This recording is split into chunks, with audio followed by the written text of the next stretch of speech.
Em nome do Pai, Filho e do Espírito Santo. Ave Maria, cheia de graça, o Senhor é convosco. Bendita sois vós entre as mulheres, e bendito é o fruto do vosso ventre, Jesus. Santa Maria, Mãe de Deus, rogai por nós, pecadores, agora e na hora de nossa morte. Amém. Prosseguimos em nome do Pai. Amém. Tudo bem.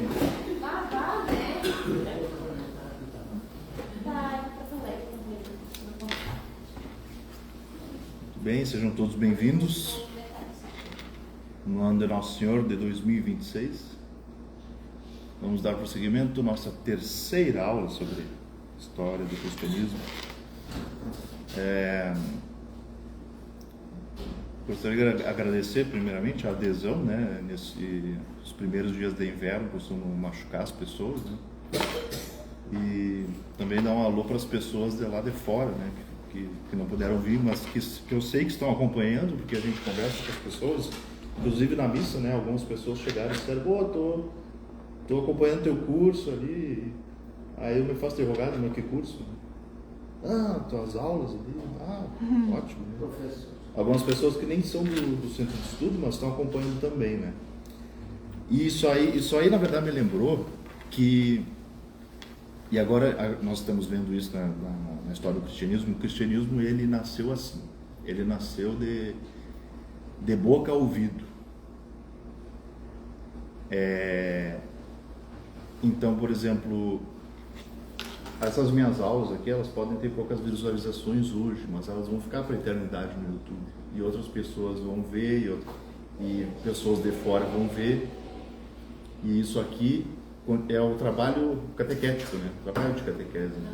Você está sempre reescrevendo, recontando a história do cristianismo para as pessoas, né? Porque certos detalhes, principalmente os detalhes mais milagrosos, mais maravilhosos, eles vão se perdendo. Né? Muito bem. Então, na primeira aula, só recuperando, eu contei um pouco sobre a situação, mais ou menos a situação política da história, né? Eu dei uma boa passeada pela história, contei um pouco para vocês verem esse contraste do que era o mundo romano, para vocês entenderem o impacto do cristianismo, né? Como é que era a mentalidade de um romano. E na segunda aula eu contei um pouco sobre a situação, mais ou menos a situação intelectual, né? Como aquele povo pensava. De novo, sempre trabalhando com esse contraste. Eu gosto do contraste, né? De tu entender que ele foi impactante porque antes era uma coisa completamente diferente que existia. Então, hoje, nós, com a cabeça do mundo moderno, a gente não entende exatamente o impacto do cristianismo, porque nós já temos uma cabeça pronta, feita, né? Então eu tive que voltar e explicar: não, antes o mundo era diferente, o que existia, a mentalidade era diferente, né? Mas para ver como foi forte o impacto do cristianismo, né? Só que a questão é o seguinte, mais para frente eu vou contar a história de para onde cada um dos apóstolos foi, tá? Todos eles morreram daquele jeito, né? Mas, assim, o cristianismo, ele tem seus detratores, tá certo? Então, o que acontece? Tem duas formas de você lidar se você não gosta do cristianismo, tá? Primeiramente, você nega tudo. Não aconteceu. Aquele homem não viveu, não teve milagres, né? É falso, aquilo lá é falso. Foi o marqueteiro lá do PT foi lá e criou essa história, né? Então, para esses homens, porque o que eles queriam era, sei lá, dinheiro coletivo. O dinheiro das pessoas, sei lá. Então não existiu. Gente, tem uma turma muito grande dentro da história que diz que não existiu, né? São os mais estúpidos possíveis, porque o que a gente mais tem, né, eu expliquei, tem figuras históricas, tipo o imperador Yu, que é o imperador amarelo da China, cara veio 2000 anos antes de Cristo e todo chinês sabe que ele existiu, tá? Só que Cristo, que é muito mais próximo, tem muito mais relatos e dentro do governo imperial, Flávio Josefo, que é o principal historiador da época, explicando que existiu e tudo mais, ainda tem gente dizendo que não existiu, tá? Então essa é a primeira forma de você, quando você detrata o cristianismo, você ataca o cristianismo, primeiro você nega, tá? E a segunda forma é você atacar tudo, cada cena,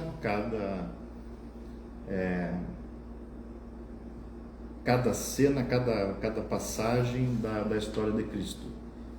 E isso aí foi feito. Teve um livro que ele era um grimório, ele circulava na Europa na Idade Média. O nome dele era Sefer Toledot Yeshu. Ele era um livro, ele era escrito em hebraico, né? Só que o negócio é o seguinte,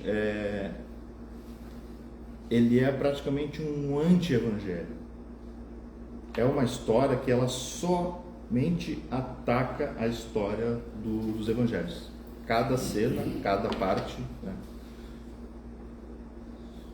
Só que o negócio é o seguinte, quem será que escreveu isso aí? Ele, pelo que nós vimos depois, ele foi extremamente mal recebido pelas autoridades judaicas da Europa.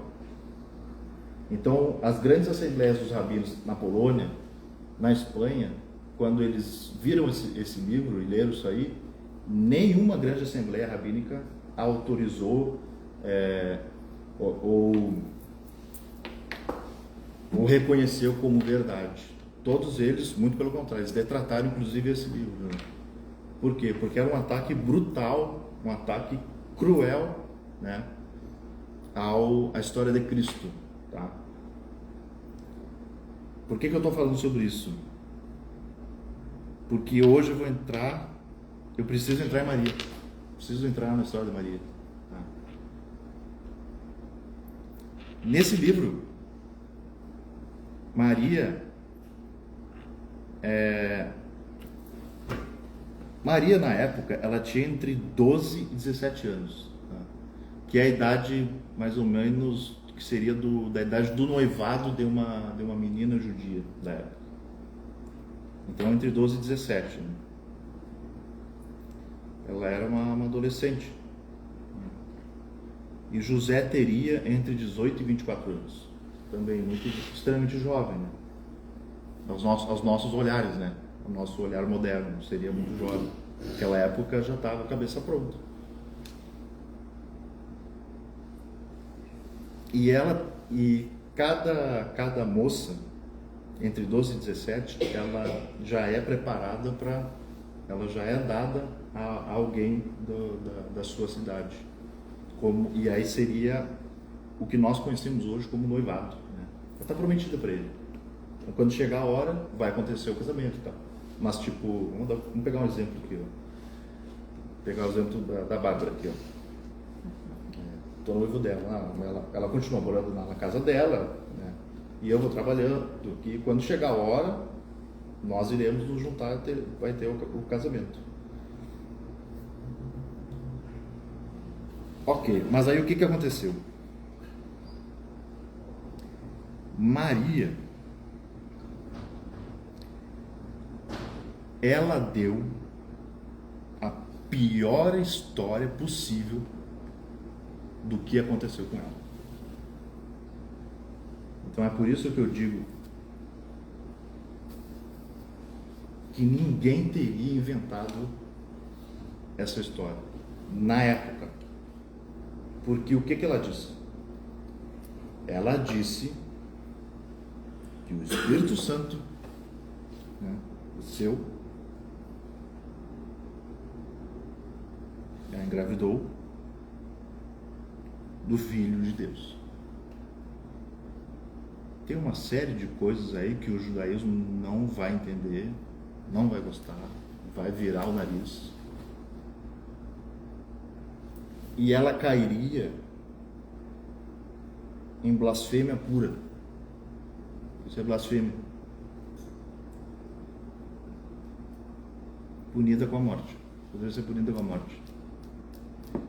Então, era mais fácil essa mulher ter dito que ela foi violada por um soldado romano. Um soldado romano invasor. Porque esse livro que eu contei, o Sefer Toledot Yeshu, conta, ele é um livro feito para detratar Cristo. Então ali está escrito que ela foi violada por um legionário romano. Mas aí que está. Seria melhor ela dizer isso, seria mais fácil, seria melhor, convincente inclusive, e até entendível de todo mundo, que um soldado invasor, que invadiu, um conquistador, um pagão, né, idólatra, romanos são idólatras, eu vou olhar o judaico, é mais fácil dizer que alguém foi lá e a violou. Não foi isso que ela falou. Ela foi lá e disse: é o Filho de Deus. Isso cai em blasfêmia porque Filho de Deus, tenta entender por que isso aqui é perigoso para ela. Porque Filho de Deus significa herdeiro de Deus. Significa herdeiro de Deus. E portanto igual a Deus. Então, assim, quando me perguntam quando que começa a divisão entre cristianismo e judaísmo, assim, olha, logo no começo da história. Logo no começo da história, Deus já começa a escrever um novo capítulo da redenção humana. É uma outra coisa, já é diferente.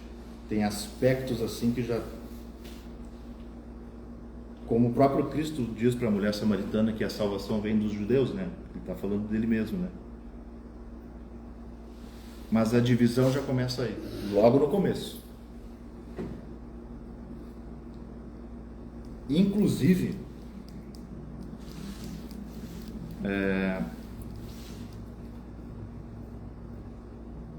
isso aqui é brutal, por quê? É quase como se Deus preparasse as condições mais humilhantes para a entrada dele na história. Ele fez isso. Então essa moça, ela vem e diz: o Filho de Deus. Logo, filho é herdeiro, herdeiro é igual. Isso é blasfêmia, é punível com a morte. A encarnação de Deus. Então, nós que somos marianos, né, começamos com a consagração aqui, eu preciso separar um pouco da nossa história do cristianismo para vocês pegarem o peso histórico das decisões de Maria e de José agora também, que eu vou contar.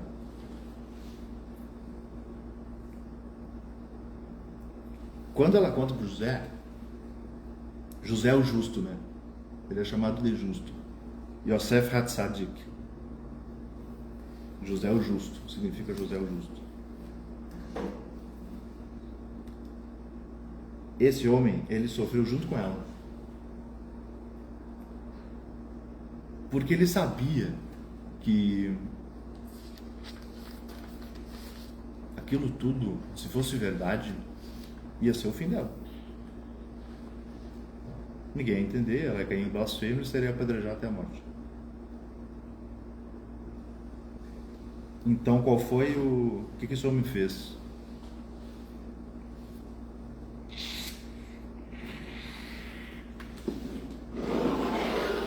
Ele resolveu sacrificar a própria reputação. Ele chegou à conclusão de que seria melhor dizer para as autoridades que ele foi lá e teria violado a noiva antes do casamento, tá? Teria se encontrado com a noiva antes do casamento. Seria mais fácil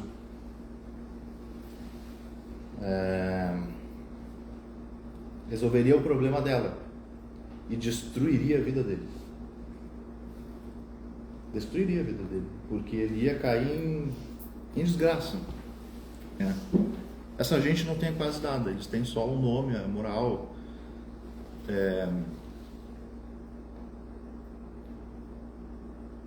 Então, quando ele vai lá e diz que ele resolveu, ele ia fazer isso aí, pense, ele ia cair em desgraça se ele dissesse isso. Ele teria que sair da cidade e tal, o nome dele ia se quebrar. E mesmo assim, ele tomou essa decisão que para salvar ela, a honra dela, eu me sacrifico. Não tem problema. E foi aí que ele teve o sonho. Depois que ele tomou essa decisão. Ele chegou a tomar essa decisão. Porque tem muita coisa que acontece assim, por exemplo, Abraão chegou a descer a faca para matar Isaac. Foi aí que o anjo mandou parar. Ele tomou a decisão e cometeu a questão. Isso é uma questão teológica, mas os teólogos já chegam à conclusão disso. Abraão chegou a descer a faca. Né? Ele está ali em cima, ele vai matar o filho dele. Ele resolve e ele desce a faca. E é aí que o anjo mandou parar. E aí ele não mata. Então José é a mesma coisa. Ele tomou a decisão, eu vou fazer isso. Mas não está na Bíblia que ele tomou a decisão de abandoná-la em segredo? Isso. Esse abandonar em segredo é abandonar o noivado. Abandonar o noivado. Tem algumas coisas que estão ali que a gente tem que ir abrindo as palavras para ver o que significa naquela época. Esse abandonar em segredo seria isso. Eu vou abandonar o noivado. Abandonar o noivado seria abandonar ela. Não é que ele ia fugir na calada da noite, entendeu? Não é isso. É abandonar a conexão que já existia ali, que já estava pronta, o casamento que iria acontecer. É esse abandonar em segredo. Ele decidiu abandonar em segredo. Ele decidiu romper o noivado, mas ele não contou para ninguém. Quando ele foi, ele dormiu. No outro dia ele ia contar. E foi aí que ele dormiu e teve o sonho. Né? Eu vou contar a história do cristianismo aqui, vou passar por muitos séculos, né? Mas eu tive que parar para contar essa cena aqui. Eu preciso dar essa como para eles foi extremamente difícil, extremamente complicado eles tomarem essas decisões, tanto para ele quanto para ela. Tanto para ela quanto para ele também. E aí é dito que ele é o justo, né? Ele vira quase um herói da história, né? Quando ele decide abrir mão de tudo que ele é para salvar ela, da reputação dele, do nome dele, de tudo.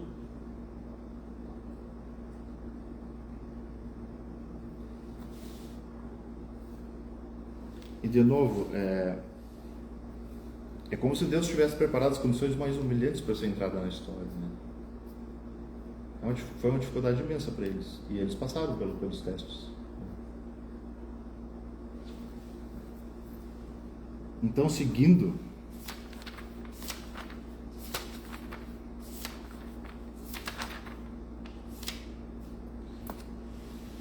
Cristo nasceu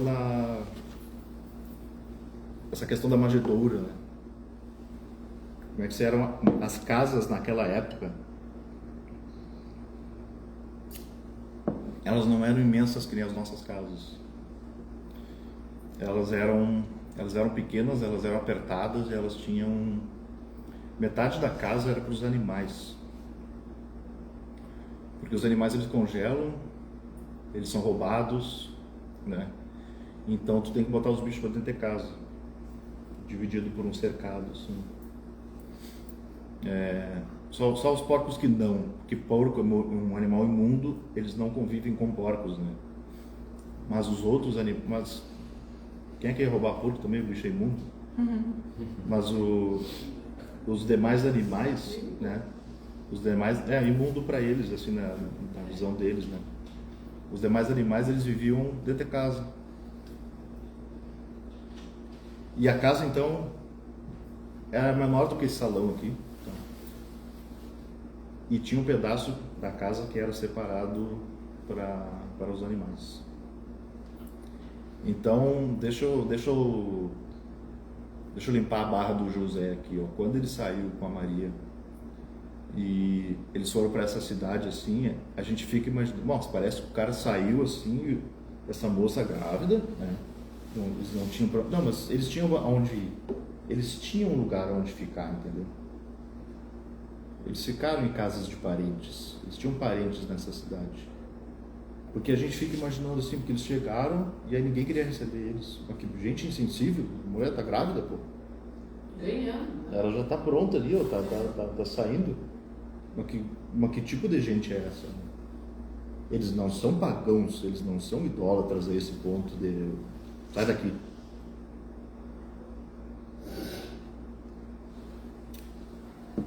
Então tem essa questão. Quando eles foram, eles ficaram dentro da casa de alguém. E a família que acolheu eles,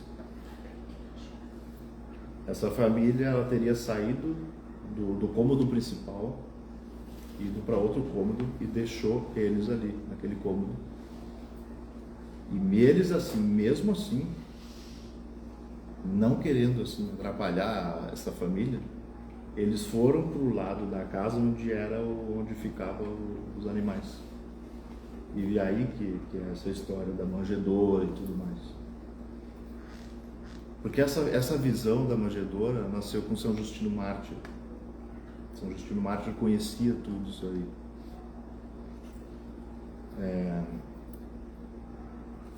Só que a gente, ao longo, vai tendo um imaginário que foi dentro de uma caverna, que foi dentro de um galpão.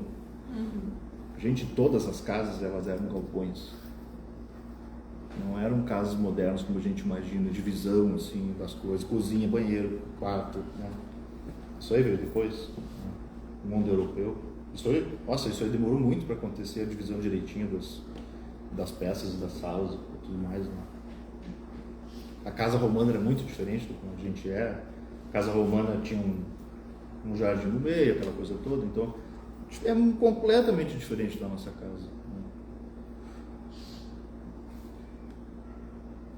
Então, isso aqui de novo, para limpar mais um pouco a barra de José, porque a gente fica imaginando que esse cara também é o responsável. Como é que ele ficou essa mulher grávida, assim para baixo? Não, eles tinham onde ficar. E essa gente também que ficou ali na volta deles, não, ninguém era insensível a esse ponto de negar. Nunca achei isso, São José. Ele fosse responsável. Porque ele é Ah, sorte tua, porque eu já ouvi cada coisa escabrosa. Por que a gente ouve coisa escabrosa de Cristo, imagina, de São José, né? Sim. Até porque teria um sentido, né? É a cidade natal. Na casa da irmã dela, eu acho. Várias vezes ele viajou, né? Várias vezes a gente vê que ele andou com Maria, né? Não, aqui a Maria foi para casa de uma irmã dela, a Record, Zona Maria. Não, ela ficou um tempo na casa de Santa Isabel. Não. Ali, quando ela foi ganhar, e aí a casa da irmã dela não tinha mais espaço, e aí que ela... Maravilha. Não, mas aí foi na Record que eles usaram. Não, a senhora falou uma coisa importante aí, ó, porque a senhora usou um exemplo de uma novela, tá? Quando a gente imagina assim, ó, a senhora usou o exemplo de uma novela, tá? Muitas das cenas, como a gente imagina cenas bíblicas, a gente pega exemplos de filmes, Sim. de novelas também, de séries, né? Isso é o que a gente chama da formação do imaginário. Às vezes o nosso imaginário está poluído por uma obra que às vezes tem um viés até anticristão. Tem Tem que também cuidar. um pouco Ou um de... viés marxista, que é pior ainda, né? Sim. E liberdade de criação do Um viés autor, antissemita também, né? Tem que ter muito cuidado com isso aí. Ou às vezes não é artisticamente interessante. Sim. É mais legal, né? realmente. É assim. Às vezes só que não vai ser interessante para quem está assistindo, porque às vezes é mais... Sim, porque se tu for seguir, se for fazer uma obra completamente guiada pelos fatos históricos, ela perde muito do seu brilho e do seu romantismo, né? Fica uma coisa muito dura, muito jogada no chão da realidade, né? Então é melhor dar uma floreada de vez em quando, né?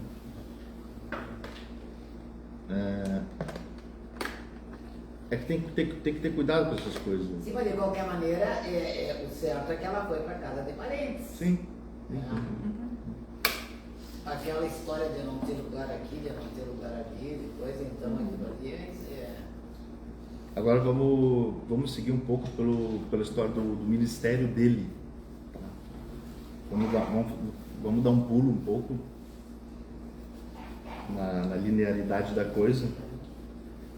A história que ele foi para o Egito ali não me interessa muito, eu vou passar quando começou a vida pública de Cristo. Que a vida pública dele teria começado mais ou menos no ano 27. Quando? 27 do ano 27. Mas acho que no ano 12. Não, é que assim, eu tentei fazer uma espécie de... Eu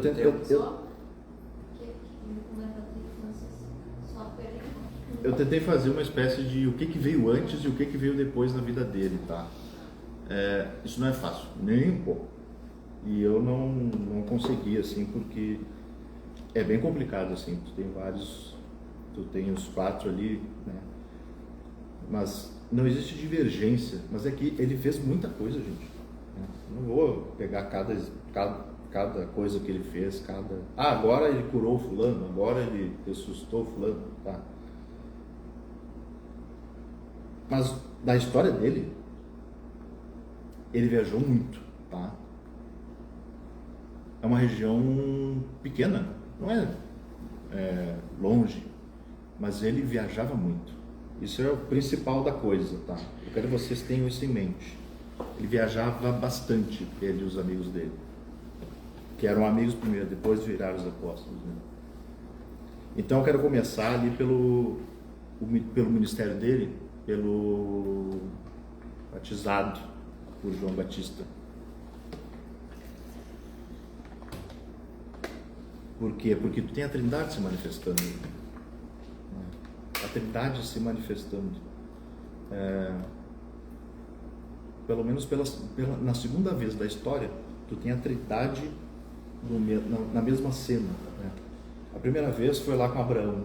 Tu tem 3 homens caminhando com Abraão. Né? A Trindade. Se alguém não sabe, é a Trindade ali junto com Abraão. E a segunda vez é quando ele é batizado por João.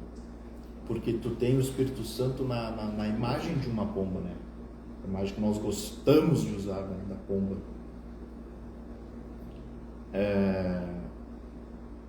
O Espírito Santo ele se manifestou ao longo, biblicamente, de várias formas, né? Mas essa da pomba é muito forte, né? A pomba branca que vem.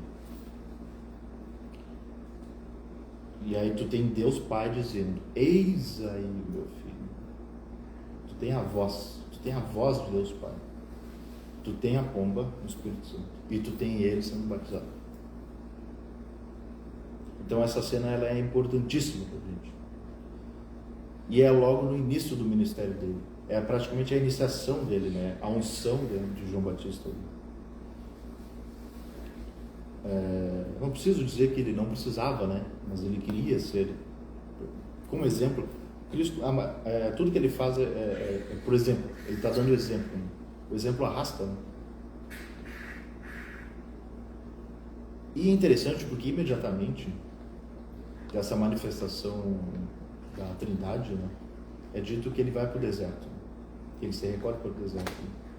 E aí tu tem uma criatura que já faz tempo que não aparece na Bíblia, que é o tentador, né? O inimigo, o acusador. Esse é o significado do nome dele, né? O acusador, o inimigo, o tentador. Que ele aparece como serpente na história de Jó, ele é a causa das doenças de Jó, por exemplo, mas ele não aparece ali, né? Talvez ele tenha, é muito provável que ele estava do lado do faraó, endurecendo o coração do faraó. É provável que ele estava, tipo, essa figura, né? Essa criatura estivesse ali atormentando Saul, por exemplo, e agora ele aparece de novo. E o que aconteceu? A Trindade se manifesta pela segunda vez na história, pelo menos. Ele vai para o deserto e ele não pode deixar barato, ele tem que se manifestar também. E aí ele se manifesta através das tentações, né? São as 3 tentações. Não sei se alguém tem decora, isso não é difícil, né? Eu tive que relembrar, mas eu peguei mais ou menos um pouco do significado. Isso também é anos de meditação, pensando e tal, que são as 3 tentações. Que primeiro, ele não se manifesta com toda, eu sou o diabo. Não. Ele faz isso na terceira tentação. Na primeira tentação é através do prazer, que é a questão do pão. Ele está com fome, faz pão aí. O que é isso? É o prazer. É o prazer, mas que prazer é esse? É ter algo que não é seu. As 3 tentações de Cristo, né, pelo que eu vi de muitos teólogos falando, são as 3 tentações humanas. Cada um de nós temos as mesmas 3 tentações. A concupiscência da carne, dos olhos, a soberba da vida. Prazer, presunção e poder. É perfeito, é exatamente o que tu falou, mas eu montei de outra forma, que é pelo prazer. Primeiro é ter algo que é aquilo que não é seu. Todo mundo tem esse problema. A segunda é da presunção, né? Te joga daqui do templo. Tu é o cara, você consegue fazer isso, então te joga daqui do templo, tu vai ser pego por anjo, vai ser voando, tu é o cara. Você consegue. Uhum. E a terceira é a do poder. E aí é na terceira manifestação, na terceira tentação, que é aí que ele se manifesta como agora, eu sou o diabo, eu mando no mundo, né? Uhum. Porque antes ele tá meio, parece um cara chato que aparece, tá com fome, faz da pedra o pão. Mas na terceira vez que ele se manifesta com todo a sua credencial ali, né? Minha carteira de Satã. A segunda tentação é a tentação da presunção, né? Do orgulho, é quase. E a terceira é a do poder, né? Mas é um poder que ele vem através de sacrificar seus próprios princípios. Ajoelha-te que dar-te-ei as nações da terra, né? Uhum. É só tu ficar de joelho que eu faço isso. Ou seja, joga fora tudo que tu é. Uhum. Né? É uma tentação terrível. Assim. Eu vou te dar tudo que tu quiser. Né? Para de ir na missa. Eu vou te dar tudo que tu quiser. Para de sei lá, trata a mulher, tira 0 na escola, mas vou te dar 1 milhão aqui. Essas são as três tentações. Mas é interessante, né? Porque as pessoas não veem uma coisa ou outra. Na linha do tempo, tem o batismo, ele vai para o deserto. E do deserto, então tu tem a cena da Trindade aparecendo, tu vai para o deserto, e aí tu tem as 3 tentações do inimigo. É quase como... Eu preciso, não é que eu vou igualar, né? Mas eu vou me manifestar aqui também. E ele passa bonito e ainda manda dar uma chicotada no outro, né? Vai de retro. Mas isso é uma das coisas interessantes, né? Que no final, as 3 tentações que ele passou, né? São as 3 tentações, a origem dos nossos problemas. São as 3 tentações.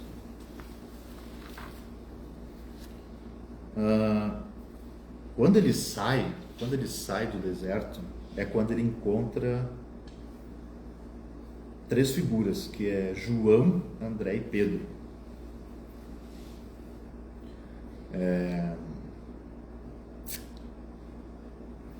Ele já fica amigo deles aí. E a quarta pessoa que ele encontra é o Filipe. Mas tem uma coisa interessante sobre o Filipe, é que ele era aluno de João Batista, então ele andava com João Batista. É dito que Filipe era um aluno próximo, uma pessoa próxima de João Batista. Né? Talvez os outros sejam também, é dito especificamente que Filipe era. Né?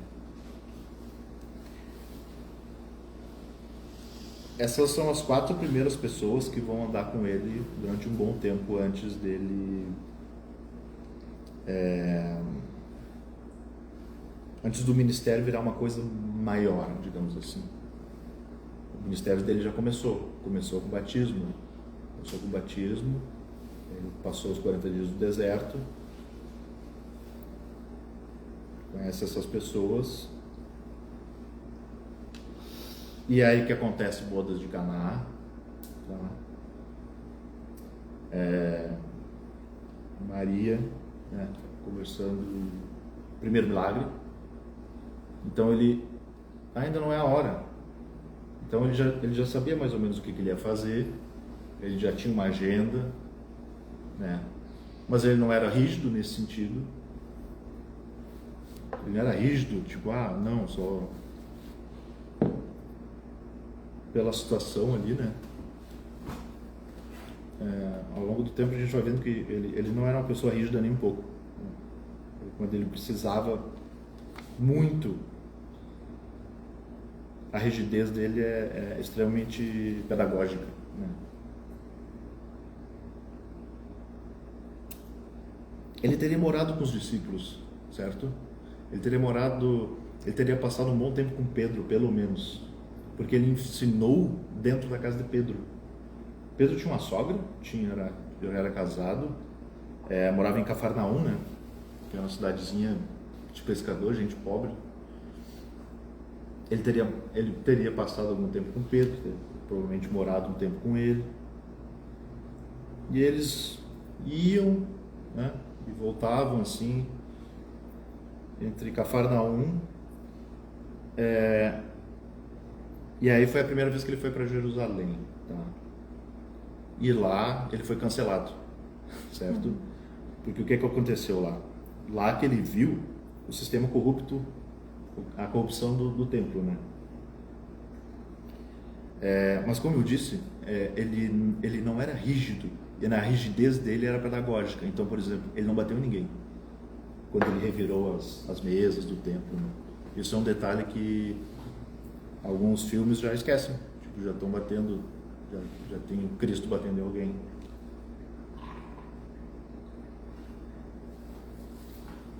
Ele sabe que as pessoas elas não têm a culpa,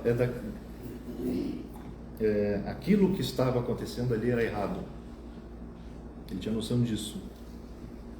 Ele foi lá, trançou o negócio, passou um dia trançando, né? No outro dia ele foi lá e revirou as mesas, aquela coisa toda, e muita gente concordou. São os detalhes assim da história que ele já foi. Olha, eu gostei desse cara, né? Gostei desse cara. O cara foi lá e revirou o negócio ali. Então meio que já começou a atrair gente, ouvintes e algumas ações dele, né? Inclusive atraiu um representante do Sinédrio, né? O Nakdimon, Nicodemos. Para atrair um cara do Sinédrio, para um cara do Sinédrio for conversar com ele, é porque ele realmente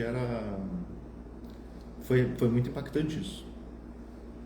E ele foi visto com bons olhos, inclusive pelo próprio Nicodemos. Então tu já tem críticas à própria corrupção dentro do Sinédrio. O Sinédrio não era uma rocha fechada, né? Todo mundo concorda com tudo. Negativo, tinha partidos ali dentro. E provavelmente Nicodemos era um desses representantes que achava que a coisa estava indo pelo lado errado. É por isso que ele, depois disso, de revirar as mesas, o Nicodemos foi falar com ele. Gostei desse cara. O que será que ele pensa? Né? Vou lá conversar com ele.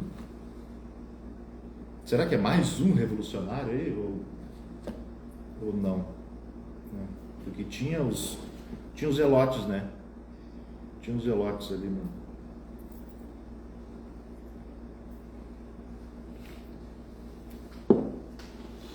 Então,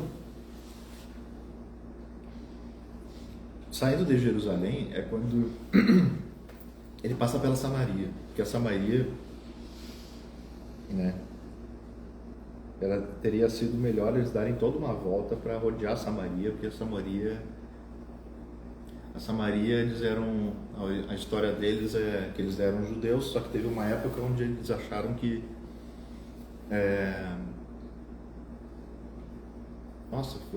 foi muito lá atrás isso, então eles quase viraram uma coisa do tipo, nós somos o verdadeiro judaísmo, nós somos mais puros.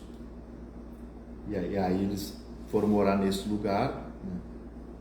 Era da Samaria, vinha um outro monte lá que eles louvavam como, que achavam que era um monte mais sagrado e tal, mas na origem da coisa eles eram todos judeus, então. Só que eles acabaram se separando e acabou virando um outro povo mesmo. Isso é o samaritano, né? E aí Cristo vai lá e eu vou lá. E é aí que aparece a primeira vez que ele fala que a salvação vem dos judeus. Isso para uma samaritana é um golpe na cabeça, né? Eles não se gostavam mesmo, né? Não é que nem Inter e Grêmio, que era no caso dentro do Sinédrio, tinha os partidos. Eles realmente não se gostavam. Eu não vou entrar naquele bairro porque eu vou levar um tiro, é tipo isso. E aí ele vai lá para a mulher samaritana e fala, mas a salvação vem dos judeus. E ela é a primeira a reconhecer ele como o Messias. É uma primeira pessoa de fora do círculo a reconhecer ele como Messias. Ela teria sido a primeira, justo uma samaritana, não um judio. Aí tem as viagens, aí segue um pouco a história dele, as viagens até a Judéia, o milagre do tanque de Betesda que eu botei aqui, porque foi um milagre muito forte, né?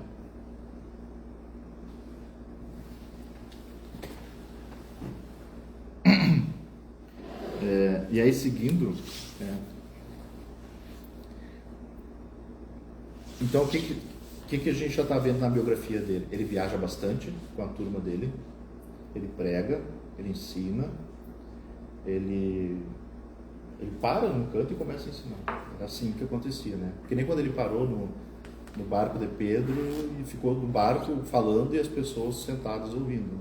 Então era basicamente isso que ele fazia. Ele viajava com os amigos, tal, ensinava. Às vezes não foi aceito por todo mundo. Algumas pessoas paravam e ouviram, né? Na verdade, nessa época agora, ele estava sendo aceito, tá? Foi lá depois, no final da vida dele, quando ele disse que ele não iria levantar uma guerrilha contra Roma, que ele não era o rei como eles achavam que ele era. Aí o povo, muita gente abandonou ele, né? Agora não, agora o povo tá junto ali com ele.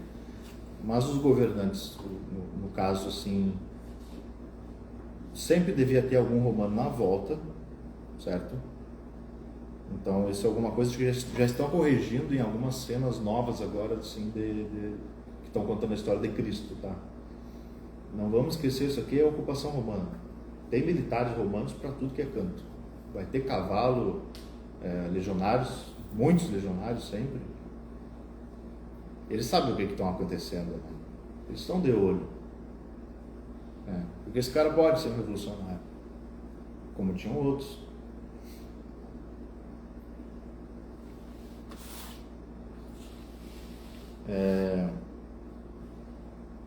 Mas tem uma coisa que é o seguinte, mesmo numa situação dessas, ainda tem gente que ganha.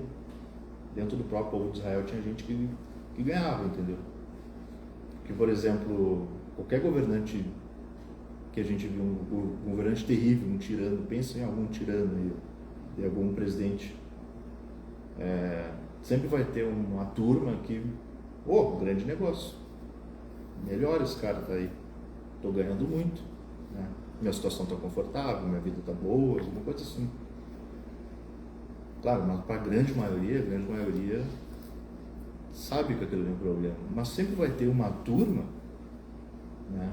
Que depois a gente vai ver na hora do julgamento dele. O julgamento dele foi um julgamento completamente legal, feito por uma facção que existia dentro do Sinédrio, entendeu? Que era uma minoria, não era a maioria. Foi feito na calada da noite, foi na tocaia, foi na maldade mesmo, né? Não teve aprovação depois do que aconteceu, foi feito muito rápido, né?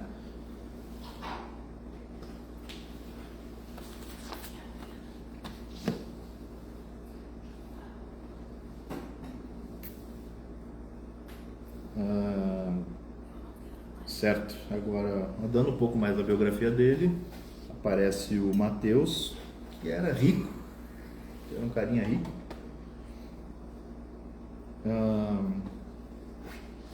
Aí eu fui colocando, eu botei aqui que ele estava sempre viajando, ensinando, fazendo os milagres, muitos ouvintes na volta, certo? E aí é provável que os cariotes entrou nessa turma aí, daqueles ouvintes, sabe? E os cariotes, ele tem já tem muito, assim, nas características dele, que ele quer ele quer um guerrilheiro, ele quer alguém que vai se levantar e que pegue em armas contra Roma, né? Então é provável que os cariotes apareceu nessa época aí. Então, digamos assim, tem uma grande turba ali. Tem um pregador falando. Faz de conta que eu sou iscariote, só fazer conta. Eu chego ali na hora ali, o que é isso? É um cara que já é famoso, entendeu? E ele vai chegando perto, E tem disso. Ele tinha uma espécie de fama, certo? Ele já estava sendo reconhecido ali pelas próprias ações dele, dos milagres, né? E aí, de toda essa turma, que chegou a ter milhares de pessoas ouvindo ele, eu fico imaginando a logística da coisa, né? Por exemplo, nesse nosso terreno aqui, milhares de pessoas ouvindo uma, né? Como que deveria ser. Tu não consegue passar exatamente tudo, imagina eu tentando dar uma aula para 1000 pessoas aqui, alguém vai perder, não vai entender, né? vai sair contando lorota, o Lohan disse que não sei o que, não, mas acaba virando uma espécie de telefone sem fio, né? Então foi aí que ele escolhe 12, especificamente 12 para sentar com ele e aprender com ele, certo? Só que tem um negócio que é o seguinte, isso aí já é da tradição judaica. Todos os grandes profetas, todos eles tiveram uma turma em volta. Moisés, por exemplo, depois que ele recebeu a Torá, ele separou 70 pessoas para estudar junto com ele, os mais próximos, que é chamado de Assembleia dos 70. Então, isso aí já é uma tradição judaica específica de ter pessoas próximas a você. Então fazer conta que eu sou o mestre, fazer conta, tá? Vocês são os meus discípulos. Como é que funcionava? Vocês vão cuidar de mim, né? Sei lá, se eu quiser ir no mercado, alguém vai me levar. Eu não vou dirigir, por exemplo. Se fosse no mundo de hoje, né? Outra pessoa vai pagar, certo? Então o mestre era cuidado, o meu trabalho é outro. O meu trabalho vai ser puramente espiritual e intelectual com vocês. Então era assim, é aí que eles começam a conviver juntos, nessa época. É completamente diferente de uma coisa entre aluno e professor hoje. Aluno e professor é uma coisa, não tem nada a ver. Isso você perdeu lá. Se tu quer ser discípulo de um cara, na época, tu tem que se mudar para casa dele, tu tem que fazer a comida dele, sabe? E aí no dia a dia tu vai aprendendo. Então foi aí, especificamente, que eles teriam começado a viver juntos. Uma cena engraçada lá naquele filme do Kung Fu. Na Bíblia não relata absolutamente nada de um local X em que eles pudessem morar. Só tem aquilo, vem e vede, né? Mas não tem nada que esclareça onde morariam. Pois é. Eles os 12, né? Pois é. Lembrei. Karate Kid. Como é que será que era? Que ele faz o aluno dele limpar, encerar carro, pregar cerca, pintar cerca. Sim. É. A Bárbara falou do Karate. A Bárbara falou do Karate Kid. É uma tradição oriental, né? Mas é uma tradição. Eu troquei as áreas. Mas é que isso aí é tradicional mesmo. Tu quer aprender com o teu mestre de Kung Fu, mestre não sei o que, se ele é tradicional, ele. Então tu vai, sei lá, faz o carreteiro aí pra mim. Enquanto tu tá fazendo o carreteiro, ele vai te ensinar tanta coisa ali, tu vai sair sabendo tudo, menos o carreteiro. Né? Vai sair conceitos pra vida inteira. É uma boa questão que a senhora trouxe, né? Pô, e tinha outros que já tinham família, né? Pedro já tinha família. Sim, mas eles deixaram tudo, né? Pois pra é. seguir. Então não tem assim, bem Eu claro. acho que eles ficavam indo e vindo, não ficavam nos lugares nenhum. Ficavam em Eles tinham algumas que dormir, casas. né, Clara? Mas eu acho que ficavam em algumas casas, assim, ó, que recebiam eles. Peregrinando, assim. Tipo, aqueles que te receberem, aí tu jantava num lugar, almoçava no outro, posava no outro. E às Não, mas vezes. tinham que, onde Na vocês Bíblia só chegarem, né? É, que receber, tu deixa- não saia. Na Bíblia Desse só lugar. fala que Tem que ser ele ia pra casa recebido. de Lázaro, né? Ele tinha alguns amigos, mas. Claro, tu tem 2 pessoas, mas ele. Então. E mais as mulheres, né? Tem as mulheres que acompanhavam ele também. A Susana, a Maria de Madalena, Madalena, né? e tinha uma outra lá, não me lembro o nome. Léo. Como? Maria de Cleófas. Isso. A Então tinha as Maria, mulheres também. mulher de Cleófas. E tinha que cuidar dessas mulheres, né? Tem que separar direitinho. Então, mas essa gente acampava também, né? Mas eu acho que era no deserto, em tendas. Não era esse deserto. Sim, não é deserto, né? Esse deserto aí É é. no lugar, assim, eu acho que no meio. Tem isso também, né? Ficar acampado lá de fora da cidade, né? Monta aqui direitinho. Fica um que era degrado. comum naquela época. Sim, era comum, exatamente, era comum. Não né? ficar numa casa em si, né? Não, tu não precisa, né? Anoitecia e ficava ali. Pô, esses caras, eles são gigantes do deserto. A senhora falou um deserto, foi uma boa, mas eles são gigantes do deserto, entendeu? Nada abalava essa gente. Nada abalava essa gente, né? Então, não chegou a ficar. Eles sobreviveram. Eles foram longe, muito longe,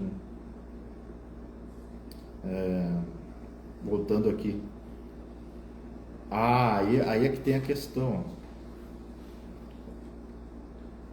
Foi a morte do João Batista, foi um acontecimento, foi uma boa virada de página na questão do ministério dele. A prisão e a morte? A morte, né? Porque aí o pessoal começou a se perguntar o que esse homem ia fazer. Tá, qual é o fim? O que ele quer? Né? O que ele está fazendo? A gente vai criar um exército? A gente vai, né? Aí o que ele faz? Ele vai lá e multiplica pães e peixes para as pessoas. Ele continua a assinar, continua fazendo milagre. E tem uma pressão popular, digamos assim, para que ele se torne uma espécie de governante militar. Explica a diferença entre E não é o que ele faz. Explica a diferença entre os zelotas e os iscariotes. Ah, sim. Eu vou chegar lá. Ele tá querendo fazer algo tipo os zelotes, né? Pô, os zelotes, eles eram revolucionários e guerrilheiros ali. Eles eram questão da espada. Tanto foram todos mortos. É impossível lutar contra o Império Romano. Cristo lutou contra o Império Romano de outro jeito, né?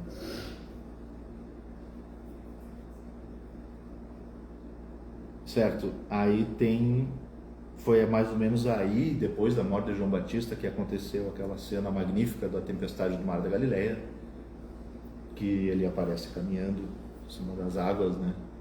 Pô, fica imaginando, os discípulos já começa aquela questão de dúvida, eles estão caminhando na fé, eles não são ainda os santos como a gente imagina, eles estão em formação, né? São poucos anos ainda para eles serem bem formados na fé, eles estão em formação, eles têm as pequenas falhas ali, e é aí que ele aparece caminhando nas águas, por exemplo. Foi muito impactante, tipo, foi uma coisa só para eles ali, por exemplo, foi só para aquele grupo ali, esse milagre específico, né? Isso me chamou a atenção também, não, foi só para eles que ele fez isso aqui, não foi para os outros. Ele está sempre fazendo milagre público, esse foi só para eles, né? Fora os apóstolos, ele tinha outros discípulos, né? E alguns foram desistindo.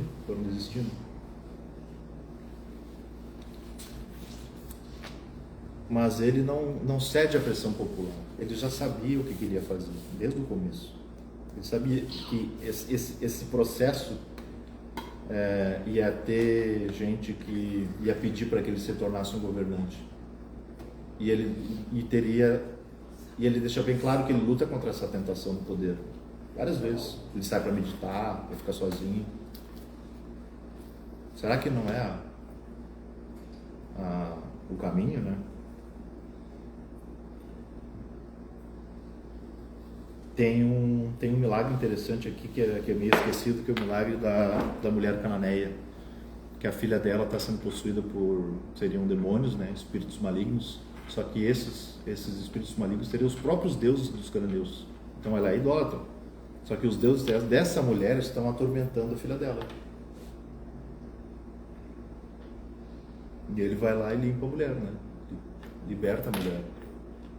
Isso é importante também, o pessoal meio que esquece um pouco desse milagre. Tipo, de tanta coisa que ele fez, isso é um pouco meio deixado de lado, assim. E é mais ou menos nessa região, eles estão numa região meio que dominada pela idolatria pesada dos cananeus. É dito que Pedro não gosta muito, nenhum deles na verdade gosta, para eles é uma aberração de sangue descendo assim, eles não gostam das práticas dos cananeus, é uma coisa muito violenta, muito, muito ao contrário do judaísmo, aquela bruxaria, é feitiçaria para eles, e é aí que tem essa cena de Pedro reconhecendo que ele é o Filho de Deus, porque antes estava só, ele é Messias, mas é Cristo, mas é o Pedro que reconhece que ele é o Filho de Deus. E aí tem a fundação da igreja, né? Tá, agora nós temos deixa eu ver mais ou menos que oração aqui. Tá, já vai dar tempo. Depois disso, acontecem 3 coisas. Né? É uma mais forte que a outra. São as 3 mais fortes que eu acho. Que é a transfiguração. Que é quando ele sobe no monte, né, a luz do Tabor, a luz incriada, Deus se manifestando novamente, Elias, Moisés, toda a tradição reconhecendo, estando junto ali com ele, né? Para não deixar dúvida. A segunda foi a revelação do Pai Nosso. Como iremos rezar? Essa oração foi revelada. Foi revelada, é a única que ele revelou para a gente. Né? E a terceira é o amigo dele, né, que tinha falecido, o Lázaro. E aí eu ressuscitar Lázaro foi a terceira. Foram, tipo, ele está forçando a barra. E o que ele faz? Ele vai lá e faz 3 coisas mais fortes possíveis. A questão da transfiguração, que é Elias e Moisés aparecendo junto com ele. A segunda é revelar essa oração, que é o Pai Nosso. E a terceira é ressuscitar o homem, depois de 3 dias. Né? Certo? Depois disso, então assim, ó, essa é mais ou menos, eu tentei traçar um pouco uma linha, um pouco da linha do ministério dele, um pouco da linha biográfica, historicamente falando, como é que funcionou mais ou menos, né? E agora começa a Páscoa em Jerusalém e ele está indo para Jerusalém, tá? Então na próxima aula eu vou falar do julgamento. E aí depois do julgamento eu vou contar para onde foram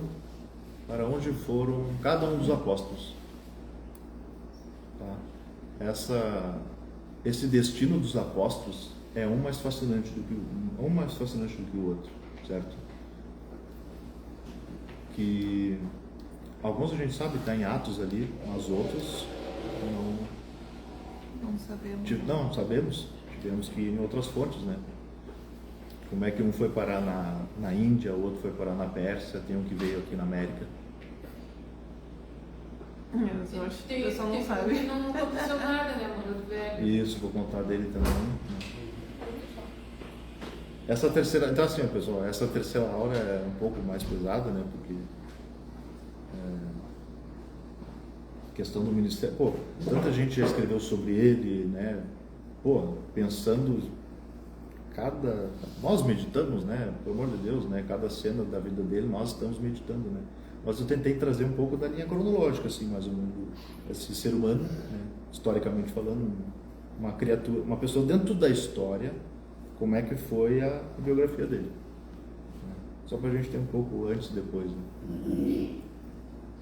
Mas dá para ver claramente que é uma cena mais impactante do que a outra, né? Um milagre mais impactante do que o outro, né? Certo? É isso.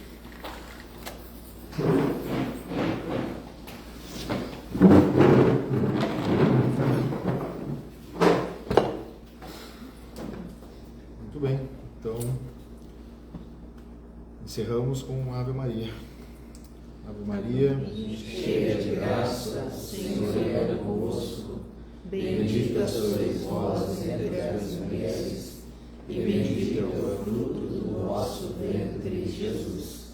Santa Maria, Mãe de Deus, rogai por nós, pecadores, agora e na hora de nossa morte. Amém. Encerramos. Amém. Tchau pro pessoal.